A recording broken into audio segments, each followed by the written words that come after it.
Nevertheless, they are very persuasive because Job 9:24, the earth is given into the hand of the wicked. They have the power over the earth. It says he covereth the faces of the judges thereof. So if he covered the faces of the judges by putting his face up there, it's not truth he's not going to cover, you know? He's going to cover, if he's going to cover, through something called iconoclasm or iconoclast, which is the defacing of the images, and put his face up, it's not, it even tells us that in the book of Maccabees, it's not the truth that he's not going to hide. And the reason why the Apocrypha is so what's the word I'm looking for? So threatening to Esau is because it goes into history in there that, is not really fully spoken of in the scriptures, like the history of the Greeks, and when the Greeks came into power through Alexander the Greek, and how, wickedness increased after they started to multiply, and taking control over the different regions of the earth. The history of the Hellenization of the Greeks, which gives us the true understanding of when the scriptures say there's no difference between Jew or Greek. Now we understand that clearly. And the reason why there's no difference between the Jew and the Greek is just simply because they're both Israelites. Just one was, speaking the Hebrew, the other one was speaking the Greek. But on a family scale, they're both the same, and just one. All right, Shalom. I want to give all praise, honor, and glory to Yahweh Bahasham, Yahweh Shai Bahasham Rakakwadash. Double honors to the apostles and elders of Great Millstone who taught me this truth. Double salutations to all you Akim out there laboring. The house of David, the elect, that's pushing his word with all truth, righteousness, and sincerity. Shalom to you, brothers. Shalom to the elect. I'm back at you with another quick lesson through the Holy Spirit, the Rakakwadash. And I was watching this lesson from Elder Apostle Ramlab. He made some quick and heavy points detailing the biblical history that's found in the Apocrypha, which these devils removed, And one thing that we have learned from our apostles and elders, in order to understand the mystery, you have to know the history, okay? And part of that history is the Hellenization of Israel, all right? Those scattered Israelites that were taking on the customs and languages of the Greeks, which is also found in the Apocrypha. And when you have that insight, it also gives you clarity, to the mystery of the Gentiles, okay? Because the Gentiles that were forwarded this word, were those Israelite foreigners, who believed. You see what I'm saying? But as the elder apostle was saying, we have that clarity, when the scriptures say there's no difference between the Jew or Greek because they're both Israelites. Okay, let's go there real quick. All right, because Christians, these like the elders say, the wacky-tacky Christians, they'll use this scripture to justify, the covenants and promises. The covenants and promises have been guaranteed to the heathen nations as well. And that shows you they don't understand the scriptures, because the spirit of Yahweh Shema Shai is not dealing with these Christians, man. All right. This is Romans chapter 10. I want to make a point on that. This is Romans chapter 10 and verse 12. And it reads, it says, for there is no difference between the Jew and the Greek. Okay. Because they're both Israelites, as the apostle said. One knew the Hebrew, the other one didn't. One was raised in the customs and the laws. One wasn't. And those in the circumcision, they looked at those Israelite foreigners, those Greeks, if you will, as heathen, right? But they were both Israelites. It says, for there is no difference between the Jew and the Greek, for the same Lord over all is rich unto all that call upon him. Verse 13, it says, for whosoever shall call upon the name of the Lord, Yahweh Shema Shai, shall be saved. And this is what they run to. Well, they say whosoever, but that's actually talking about Israel. Okay, this word is for the Israelites and none else. Let's make that point. Okay? And that never changed. Salvation is for Israel, starting with the elect. Real quick, Joel 2 and 27. Let's go there.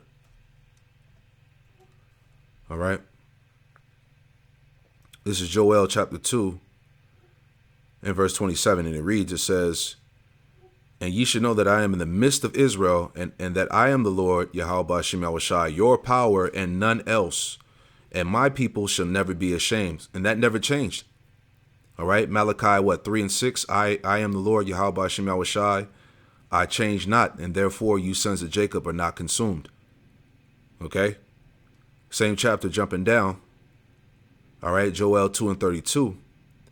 It says, and it shall come to pass that whosoever shall call on the name of the Lord, Yahweh Ba'ashem Yahushai, shall be delivered. Right.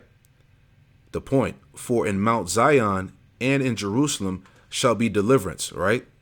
Salvation, deliverance is only for the Israelites. Okay. For in Mount Zion and in Jerusalem shall be deliverance, as the Lord Yahweh Ba'ashem Yahushai have said, and in the remnant whom the Lord Yahweh Ba'ashem Yahushai shall call. So not only is salvation for the nation of Israel, but starting with what? The elect, that remnant whom the Lord shall call. Okay? So basically that's how you get around, you know, that argument that these Christians try to make to say that, you know, that salvation was open to all nations, right? Because they're not going into the history. Let's go there too. Going back into the time of the Maccabees, right? During the time of the Hellenization of Israel. Right. So getting straight to the point here. This is First Maccabees. OK, this is biblical history. This is world history found right here in the Apocrypha. All right. Getting straight to the point. This is Maccabees. First Maccabees chapter 1. And we'll start at here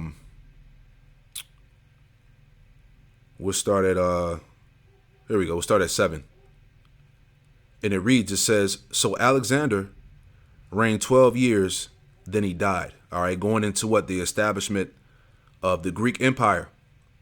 All right. Also in Daniel chapter 7, verse 6, you know, that third beast, which was likened unto a leopard. All right. Going to Alexander the Greek.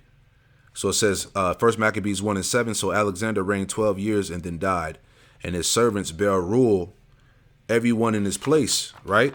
And those servants go back to what? Those 4 generals. Okay. Cassander, Lacomaeus, Ptolemy, and Seleucus. All right. It says, and after his death, they all put crowns upon themselves. So did their sons after them many years, and evils were multiplied in the earth. All right. So it all began at the time of the Greeks. You know, that third beast in Daniel 7 and 6. Okay. It says, and there came out of them a wicked root, Antiochus, or Antiochus, however you want to pronounce it. Antiochus, surnamed Epiphanes, son of Antiochus the king, who had been hostage at Rome, and he reigned in the 137th, the 137th, Salaki, in the 137th year of the kingdom of the Greeks. So Antiochus, right? So real quick, let's pull this up. Okay, this is from the Bible dictionary. All right. Going back to that time of the Hellenization as we're reading here. All right, Antiochus. So it says here, the kingdom of the Seleucids. Okay, because Antiochus was out of the, he was from the Seleucid line. Right? And they ruled over Syria, you know. It says, and then also you had Ptolemy, all right, that was down in Egypt, you know. But it says the Hellenistic world. So it says Grecians. Right? It says Grecians were Greek-speaking Jews. You see that? Folk of the dispersion from areas predominantly Greek. All right, the diaspora, going back to the scattering. So these were Greek-speaking Israelites. Those were the Grecians, man. Right? Jews, folk of the dispersion. Real quick, and I'll go back to that First Maccabees. All right. This is 1 Peter chapter 1, verse 1, and it reads, it says, Peter, an apostle of Yahushua HaMashiach, to the strangers scattered throughout Pontus, Galatia, Cappadocia, Asia, and Bithynia. All right. So who are these strangers that were scattered? Let's pull this up. Okay, that word diaspora, right? And it says a scattering, dispersion of Israelites dispersed among foreign nations. You see that? Right? Folks of the, what did this say? Folks of the Jews of the dispersion. Okay, Israelites dispersed among foreign nations. All right, we were scattered amongst the heathen. It says of the Christians, the anointed, which are the Israelites, scattered abroad amongst the Gentiles. You see that? You know, those are the folks, the Jews of the dispersion, right? Bear with me. All right, it says used of the Israelites dispersed among foreign nations, especially of their Babylonian exile, right? It says unto those dispersed among the Greeks. You see that? Unto those dispersed among the Greeks, it says transferred to Christians, i.e. Jewish Christians, right?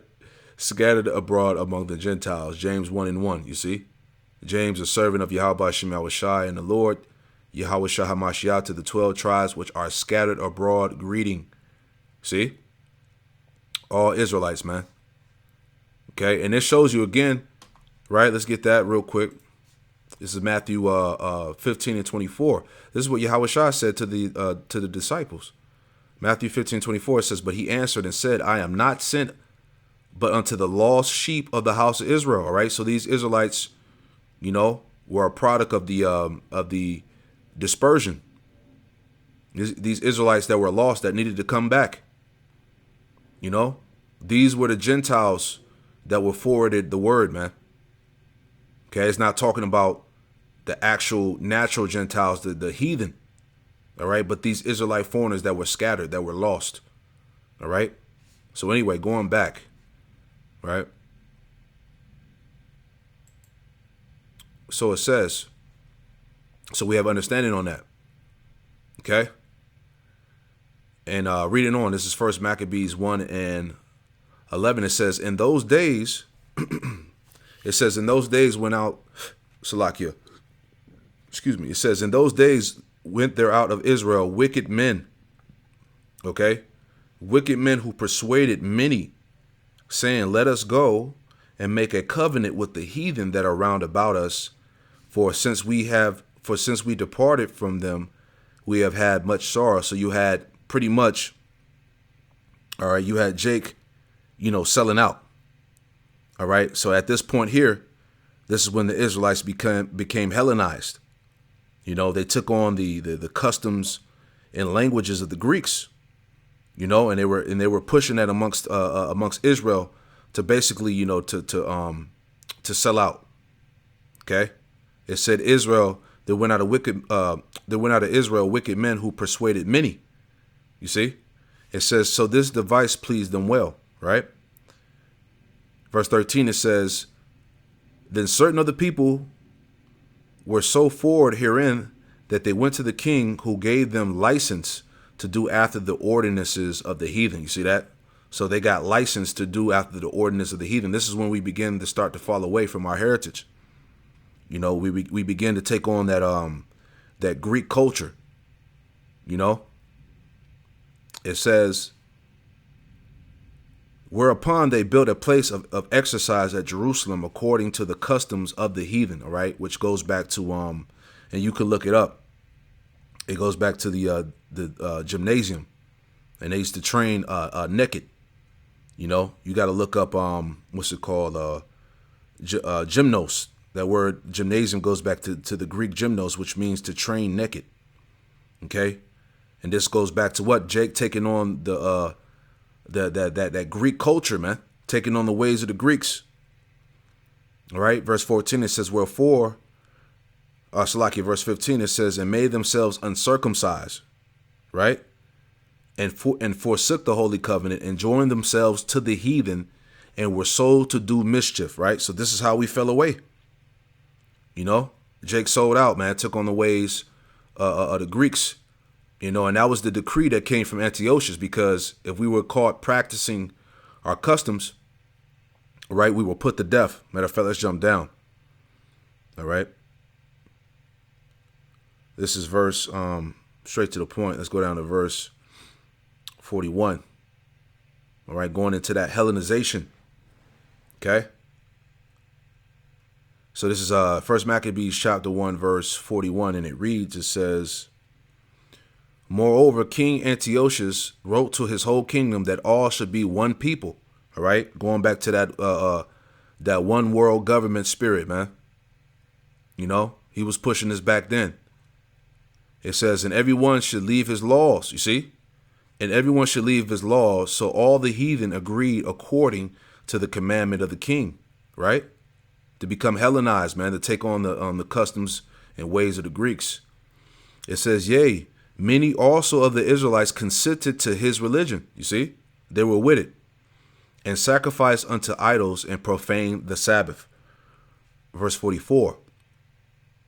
It says, for the king has sent letters by messengers unto Jerusalem and the cities of Judah, that they should follow the strange laws of the land, and forbid burnt offerings and sacrifice and drink offerings in the temple, and that they should profane the Sabbaths and festival days. You see, it says, reading on, because all this was going on from Antiochus to stop our connection, you know, with Yahweh Ba'ashem Yahushai, you know, like it tells you in Psalm 62. And I believe verse 4, you know, that their inward thought is to, you know, to cast us away from our excellency, you know, to disconnect us from our power, you know. And that's what happened, you know, when we began, when we started to fall away, you know. It says, and pollute the sanctuary in the holy temple. Verse 47, and set up altars and groves and chapels of idols and sacrifice swine's flesh, see. It says, and sacrifice swine's flesh and unclean beast, you know. So Antiochus separated Israel from their culture, man. Right, as we're reading the destruction of Jerusalem, finishing it out, it says that they should also leave their children uncircumcised and make their souls abominable with all the manner of unclean and profanation, to the end that they might forget the law and change all the ordinances, you see. So we became full-blown heathen, all right, at this time of that conversion through of Antiochus, right, which was by force. Verse 50, it says, and whosoever would not do according to the commandment of the king, he said, he should die. You see that? So that's what happened, you know, when we became, you know, those Gentiles, right? Going back to, we read that definition of the Grecians, right? Grecians were Greek-speaking Jews, folks of the dispersion from areas predominantly Greek, right? Let's get some more, you know, because the Lord set us up to make it make sense, okay? We know when the scriptures say, like the apostle said, you know, we know the difference between, there's no difference between the Jew and the Greek because they're both Israelites, okay? This is Acts chapter 6 and verse 1, and it reads, it says, and in those days when the number of the disciples was multiplied, there arose murmuring of the Grecians against the Hebrews, you see, because their widows were neglected in the daily ministration. All right, so those Grecians, let's look it up. Okay, Hellenistes, right? You see? A Hellen is one who imitates the manners and customs or worship of the Greeks and use the Greek tongue. The point, used in the New Testament of Jews born in foreign lands and speaking Greeks. These were Israelites, man. Okay? These were those Jews. Let's pull this up, man. All right? This is from the book Nature Knows No Color Line. All right, this is from page 32 and 33. Gets into the history of the Negroes in ancient Greece. Okay, those Israelite foreigners, right? You know. So that's who this message was forwarded to, man. It wasn't talking about the actual heathen, right? You had Jake all up in those lands, man. right? That believed, that were converted, right? Using the New Testament, Jews born in foreign lands and speaking Greek, right? Plain. Okay, this is Acts chapter 9. Okay. Straight to the point. Acts chapter 9 and Acts chapter 9 and 26, it says that when Saul was come to Jerusalem, he essayed to join himself to the disciples. They were all afraid of him and believed not that he was a disciple. But Barnabas took him and brought him into the apostles and declared unto them how he had seen the Lord in the way, and that he had spoken to him, and how he had preached boldly at Damascus in the name of Yahushai. And when he was with them coming in and going out at Jerusalem, and he spake boldly in the name of the Lord, Yahweh Shem Yahushai, and disputed against the Grecians, right? But they went about to slay him. You see? And those Grecians, those Israelites that were taking on the ways of the Greeks, man. You know, that were in a Gentile state of mind. It says, which when the brethren knew, they brought him down to Caesarea and sent him forth to Tarsus, man. So the point, man, we understand who those Greeks or Grecians are, right? John 12 and 20, Greeks seek Yahushai. Okay, these were Israelites, man, and there were certain Greeks among them that came up to worship at the feast. There came the same came therefore to Philip, which was at Bethsaida of Galilee, and desired him, saying, Sir, we would see Yahushai. Philip cometh and telleth Andrew, and again Andrew and Philip telleth Yahushai. And Yahushua answered them, saying, The hour is come that the Son of Man should be glorified. So these were Israelites, man. No way around that, man. So that's pretty much the point. You know, that's kind of what came to my mind as I was listening to the lesson from Elder Apostle Ramlap. You know, so we have that clarity, man. You know, but I pray that this lesson was edifying. I want to give all praise, honor, and glory to Yahweh Bahasham, Yahushai, Bahasham Rakakwadash, and double honors to the apostles and elders of Great Millstone who taught me this truth, and double salutation to all you Akim out there laboring. Hey, Shalom.